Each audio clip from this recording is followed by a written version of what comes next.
Թբիլիսիում մեկնարկած Մետաքսի ճանապարհ 5-րդ համաժողովում ունեցած ելույթում Հայաստանի վարչապետ Նիկոլ Փաշինյանը հիշատակել է 2025 թվականի օգոստոսի 8-ին ԱՄՆ նախագահ Դոնալդ Թրամփի նախաձեռնությամբ եւ աջակցությամբ Վաշինգտոնում նախաստորագրված խաղաղության հռչակագիրը, որը որպես վկա ստորագրեց նաեւ ԱՄՆ նախագահը։ Ըստ Փաշինյանի, հռչակագրի իրականացման հարցում Ադրբեջանը կարևոր քայլ արեց։ Նախագահ Ալիևը երեկ հայտարարեց, որ Ադրբեջանը վերացնում է իր տարածքով դեպի Հայաստան բեռների տարանցման սահմանափակումները։ Սա չափազանց կարևոր հայտարարություն է եւ ուզում եմ իմ գնահատակն արտահայտել Ադրբեջանի նախագահի այս քայլի առիթով եւ ողջունել այդ հայտարարությունը։ Տեղի է ունենում ամիսներ առաջ անհավանական թվացող մի բան։ Ղազախստանից, Ադրբեջանով եւ Վրաստանով Հայաստան է ներմուծվում հացահատիկ։ Այս գործարքի համար ուզում եմ գնահատանքիս խոսքերը ուղղել նաեւ Ղազախստանի նախագահ Կասիմ-Ժոմարտ Տոկաևին եւ Վրաստանի վարչապետ Իրակլի Կոբախիձեին։ Հարգելի ներկաներ, համաժողովի հարգելի մասնակիցներ։ Ի շարունակություն վեր նշվածի ձեր ուշադրությունն եմ հրավիրում այն փաստի վրա, որ Վաշինգտոնի հռչակագրի 4-րդ կետում ասվում է, մեջբերում կրկին. Հայաստանի Հանրապետությունը աշխատելու է Ամերիկայի Միացյալ Նահանգների եւ փոխադարձաբար համաձայնեցված երրորդ կողմերի հետ Հայաստանի Հանրապետության տարածքում Թրամփի ուղի հանուն միջազգային խաղաղության եւ բարգավաճման կամ TRIPS հաղորդակցության ծրագրի իրականացման շրջանակը սահմանելու նպատակով։ Մենք հաստատում ենք մեր վճռականությունը բարեխղճորեն ձեռնարկելու բոլոր միջոցները սույն նպատակին հնարավորինս արագ կերպով հասնելու համար։ Մեջբերման ավարտ։ Այժմ մենք աշխատում ենք Ամերիկայի Միացյալ Նահանգների հետ այս պայմանավորվածությունները կյանքի կոչելու համար։ Թուրքիայի հետ Հայաստանի ծավալած երկխոսությունը հույս է տալիս, որ առաջիկայում կարող ենք Հայաստան-Թուրքիա սահմանի բացում ունենալ։ Բայց մինչ այդ նշեմ, որ մենք ոչ միայն քաղաքական, այլև տեխնիկական առումով պատրաստ ենք հենց այսօրվանից, առանց չափազանցության հենց այսօրվանից, Հայաստանի Հանրապետության տարածքով ապահովել բեռնատար ավտոմեքենաների տարանցումը Թուրքիայից դեպի Ադրբեջան եւ Ադրբեջանից դեպի Թուրքիա։ Հայաստանի տարածքում թե ճանապարհները, թե սահմանային ենթակառուցվածքները պատրաստ են սրա համար Մարգարա, Եղեգնաձոր, Սիսիան, Գորիս երթուղով։ Քաղաքական առումով մենք պատրաստ ենք նույն կերպ ապահովել Նախճեվանի ինքնավար հանրապետությունից դեպի Ադրբեջանի հիմնական մաս եւ հակառակ ուղղությամբ տարանցումը Հայաստանի տարածքով, բայց տեխնիկապես դեռևս պատրաստ չենք ենթակառուցվածքների բացակայության պատճառով։ Քաղաքական առումով պատրաստ ենք նաև երկաթուղային տարանցում ապահովել Թուրքիայի եւ Նախճեվանի ինքնավար հանրապետության միջև, ինչպես նաև Թուրքիայի եւ Ադրբեջանի հիմնական մասի միջև, բայց այդ հատվածներում երկաթուղին նորոգման կամ վերակառուցման կարիք ունի։ Համոզված եմ եւ վստահ եղեք, այս տեխնիկական հարցերը նույնպես 2-3 տարվա ընթացքում կլուծվեն։ Առաջիկայում Հայաստանի տարածքով Ադրբեջանից դեպի Նախճեվան, ինչպես նաև Ադրբեջան-Հայաստան-Թուրքիա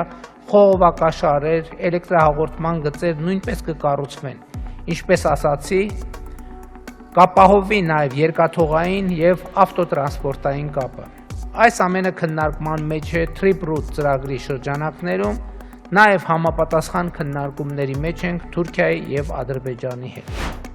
Դեպի Հայաստան բեռների տարանցման սահմանափակումները վերացնելով Ադրբեջանը ներդրում է ունեցել տարածաշրջանում համագործակցության եւ վստահության վերականգնմանը հայտարարել է Ադրբեջանի վարչապետ Ալի Ասադովը Թբիլիսիում անցկացվող Մետաքսի ճանապարհ 5-րդ համաժողովում ունեցած ելույթում նա նշել է, որ խաղաղության գործընթացի օրակարգի շուրջ Ադրբեջանի եւ Հայաստանի միջև ձեռք բերված համաձայնությունները պատմական նշանակություն ունեն տարածաշրջանում կայուն համագործակցություն ապահովելու համար։ Ադրբեջանla Ermənistan arasında Ադրբեջանի եւ Հայաստանի միջև խաղաղության համաձայնագիրը կարելի է ասել պատրաստ է։ Մնացել են վերջին նրբությունները, երբ ժամանակը գա, այն կստորագրվի։ Տարածաշրջանում հաղորդակցությունների բացումը, այդ թվում Ադրբեջանի հիմնական մասը երկրի Նախիջևանի հետ միացումը, որը երկրի անբաժանելի մասն է, կնպաստի տարածաշրջանի միջազգային բեռնափոխադրումների տարանցիկ հզորությունների ընդլայնմանը։ Մենք վստահ ենք, որ այս տարվա օգոստոսի 8-ին Վաշինգտոնում ձեռք բերված համաձայնագրերի հիման վրա տարածաշրջանում բացվող Նոր երթուղին կդառնա միջին միջանցքի հիմնական հատվածը եւ կնպաստի համաշխարհային տրանսպորտային ցանցում նրա դերի բարձրացմանը։ Ղազախական հացահատիկի Ադրբեջանի տարածքով Հայաստան տեղափոխումն այս ուղղությամբ առաջին գործնական քայլն է։ Ինչպես նշել է Ադրբեջանի նախագահ Իլհամ Ալիևը, սա ցույց է տալիս, որ խաղաղությունն այլևս միայն թղթի վրա չէ, այլ իրական կյանքում է իրականացվում։ Ցորենը Ղազախստանից ավելի էժան է գալու, քան Ուկրաինայից, ազգային ժողովի նիստում հայտարարեց նիստը վարող փոխնախագահ Ռուբեն Ռուբինյանը, արձագանքելով ընդդիմադիր պատգամավորների այն հարցադրումներին, թե Ադրբեջանի տարածքով ինչ ծավալի եւ գնի ղազախական ցորեն է գալու Հայաստան։ Եթե ես ճիշտ եմ հիշում, իսկ ես վստահ եմ, որ ճիշտ եմ հիշում, Վաշինգտոնի օգոստոսի 8-ի հռչակագիրը ընդդիմությունը եւ Հայաստան խմբակցությունը եւ Պատիվ ունեմը եւ իրենց հետ աֆիլիացված քաղաքական ուժերը դրա այդ պայմանավորվածությունը ուղղված գլխավոր քննադատությունը հետեւյալն էր. սա միակողմանի զիջում է, Ադրբեջանը հնարավորություն է ստանալու Հայաստանի տարածքով տրանզիտ իրականացնել, Հայաստանը ստանալու է ոչինչ։ Օրինակ հիշում եմ Քոչյանի ասուլիսը, այնտեղ ասում էր, ամեն ինչի ինչ իմաստ ունի, եթե Հայաստանը դեպի Իրան եւ Ռուսաստան չի ստանալու կապ։ Չգիտես ինչ սերվացիա, որ չի ստանալու։ Հիմա բայց այս միակողմանի զիջելը ո՞նց է արտահայտվում։ Նենց որ առաջինը դեպի Հայաստան կարողանում ենք Ղազախստանից ցորեն ներկրել, հա։ Դա միակողմանի զիջում է մեր կողմից։ Ընդ որում խնդիրը միայն ցորենը չի, կամ խնդիրը միայն Ղազախստանից բան ներկրելը չի։ Հարցն է, որ վերջապես մենք ունենում ենք աղբյուրների դիվերսիֆիկացիա։ Եվ ես կարծում եմ երեկվա հայտարարվածը եւ տեղի ունենալիքը իրապես հեղափոխական բան է։ Մի բան էլ ասեմ։ Ընդդիմադիր լրատվամիջոցները սիրում են ցանկացած արտահայտություն Ադրբեջանից հնչող, որը ապակառուցողական է, տիրաժավորել։ Նորմալ է, լավ են անում, որովհետեւ իրոք նման հայտարարություններ ապակառուցողական հնչում են մերթ եւ մամուլն ճիշտ է անում, հրապարակում է դրանք։ Բայց օրինակ երեք հետաքրքիր հայտարարություն է հնչել Ադրբեջանից, ես գրեթե ոչ միտեղ չեմ հանդիպել դա։ Ոչ էլ հանդիպել եմ ընդդիմադիրների էջերում։ Բացում է երեք Ադրբեջանի նախագահն ասել է, որ սա, այսինքն, որ Ադրբեջանը հանել է սահմանափակումը դեպի Հայաստան բեռ տարանցելու, եւս մեկ ապացույց է, որ խաղաղությունը ոչ միայն թղթի վրա է, այլ նաեւ իրականությունում։ Հիմա ինչի հերթով չեք գալիս, դուք սիրում եք, չէ՞, Ալիևին ցիտել։ Հերթով եկեք ցիտեք։ Ես կարծում եմ շատ ազգանվեր գործ արած կլինեք, շնորհակալ եմ։ Ազգային ժողովի նախագահ Ալեն Սիմոնյանը կարծում է ադրբեջանցի պաշտոնյաների կողմից Զանգեզուրի միջանցք տերմինի կիրառումն ուղղակի խոսույթի տարբերության խնդիր է։ Սիմոնյանը դրական գնահատելով իր եւ Ադրբեջանի Միլի Մեջլիսի նախագահ Սահիբա Գաֆարովայի հանդիպումն ասաց, որ այնտեղ անդրադարձ է եղել տերմինի գործածության մասին։ Սիմոնյանի խոսքով Գաֆարովան ասել է, որ միջանցք բառի մեջ ոչ մի վատ բան չկա։ Ես կարծում եմ, որ ակնհայտ է, որ այո, խաղաղության հաստատված խաղաղության ապացույցներից մեկն է եւ պետք է ասեմ, որ վստահ եմ, որ գալիք ապագայում նման քայլերի երկկողմ քայլերի պակաս չի զգացվելու, ողջունում եմ Ադրբեջանի նախագահի այդ հայտարարությունը եւ պետք է ասեմ, որ մենք սպասում ենք նաեւ շատ կարեւոր հարցեր ունենք, այդ հարցերի հետ կապված շուտապույտ լուծմանը։ Նիկոլ Փաշինյանն անընդհատ մարտի հրավիրում ընդդիմությանը քաղաքագետ Հրանտ Մելիք Շահնազարյանի համար պարզ է, թե ինչու է այդպես անում։ Ուզում է անընդհատ հաղթել, ջախջախել ընդդիմությանը ուզում է, բայց չի կարողանում։ Իսկ գիտեք ինչու չի կարողանում, որովհետև ընդդիմությունը մարտի չի ներկայանում։ Կարծում եմ Կիրակի էլ չի ներկայանալու, մինչդեռ արժե ներկայանալ։ Այս Կիրակին շրջադարձային է լինելու թե Նիկոլի, թե ընդդիմության, թե եկեղեցու, թե ողջ ժողովրդի համար։ Կարող է եւ չափազանցնում եմ, բայց օհանավանքը եկեղեցու պաշտպանության կարևոր բնագիծն է։ Եթե այդ դիրքը գրավեց, հաշվեք եկեղեցու ու վեհապար հայրապետի դեմ Նիկոլի արշավը մեծամասամբ հաջողված է։ Հաջորդ մարտն արդեն Շուշիի մատույցներում է լինելու, իսկ հետո կգա նոյեմբերի 9-ը, նշել է Մելիք Շահնազարյանը։ Գուգարաս թեմի առաջնորդ Մայրաթոր Սուրբ Էջմիածնի պարգևների շնորհման եւ կարգապահական հարցերի հանձնախմբի անդամ գերաշնորհ Տեր Հովնան եպիսկոպոս Հակոբյանը պնդում է Ստեփան Ասատրյանը նախկին հոգեվորական Տեր Արամը իրավունք չունի պատարագ մատուցելու նաշնորհներից զրկված անձ է։ Ինքը զբաղվում է խաբեությամբ, խաբում է ժողովրդին։ Աստվածաշնչի մեջ Աբելն էլ պատարագ մատուցեց ու Աստված չընդունեց այդ պատարագը։ Հիմա այդ պատարագն Աստծո մոտ ընդունելի կլինի, թե չէ, ասում է Հովնան Սրբազանը։ Սրբազան հոր գնահատմամբ այդպես լինի, յուրաքանչյուրը կարող է պատարագ մատուցել, քանի որ նախկին հոգեվորականն արդեն համահավասար է աշխարհիկ անձի։ Ստեփան Ասատրյանի կողմից պատարագ մատուցելը նզովքի է արժանի։ Վաղարշաբաթ համայնքում հոկտեմբերի 22-ին պաշտոնապես մեկնարկել է ավականու ընտրությունների նախընտրական քարոզարշավը, որը կշարունակվի մինչև նոյեմբերի 14-ը։ Ավականու ընտրություններին մասնակցել է 8 քաղաքական ուժ, որոնք հանդես կգան հետևյալ հերթական համարներով. առաջինը հաղթանակ կուսակցությունների դաշինք, կազմված առաջ եւ հայ հեղափոխական դաշնակցություն կուսակցություններից ցուցակը գլխավորում է Սևակ Խաչատրյանը։ Երկրորդ համարի տակ համահայկական ճակատ կուսակցությունն է, ցուցակը գլխավորում է Արտյոմ Սիմոնյանը։ Երրորդը Հանրապետություն կուսակցությունը, ցուցակը գլխավորում է Հարություն Մկրտչյանը։ Չորրորդը Մայր Հայաստան ազգային դեմոկրատական կուսակցությունը, ցուցակը գլխավորում է Գրիշա Հարությունյանը։ Հինգերորդը Ազատ դեմոկրատներ կուսակցությունը, ցուցակը գլխավորում է Վահրամ Ազատյանը։ Վեցերորդը Ժառանգություն կուսակցությունը, ցուցակը գլխավորում է Արկադի Փայտյանը։ Յոթերորդը Քաղաքացիական պայմանագիր կուսակցությունը, ցուցակը գլխավորում է Արգիշտի Մեխակյանը։ Ութերորդը Հայրենիք կուսակցությունը, ցուցակը գլխավորում է Խաչիկ Մանուկյանը։ Կենտրոնական ընտրական հանձնաժողովի կայքում հրապարակված տեղեկատվության համաձայն վաղարշաբաթ խոշորացված համայնքի ավականու ընտրություններում քվեարկելու իրավունք ունի 70,022 մարդ։ Վաղարշաբաթ համայնքի ավականու ընտրությունները տեղի կունենան նոյեմբերի 16-ին։ Ինչպես եք մեկնարկում, ինչպես է գնահատում շանսերը, օրինակ ձեր տեխնացուն ասում է 100+1։ Մեր տեխնացուն ինչ ասում է, ճիշտ է ասում։ Ես էլ եմ շատ բարձր գնահատում մեր շանսերը, բայց դա եթե խոսենք ընդհանուր որպես թիմին քաջալերելու եւ ասելու համար, այո, բոլորս էլ պետք է ասենք, որ հաղթելու ենք, բայց մենք ունենք ավելի կարևոր նպատակ։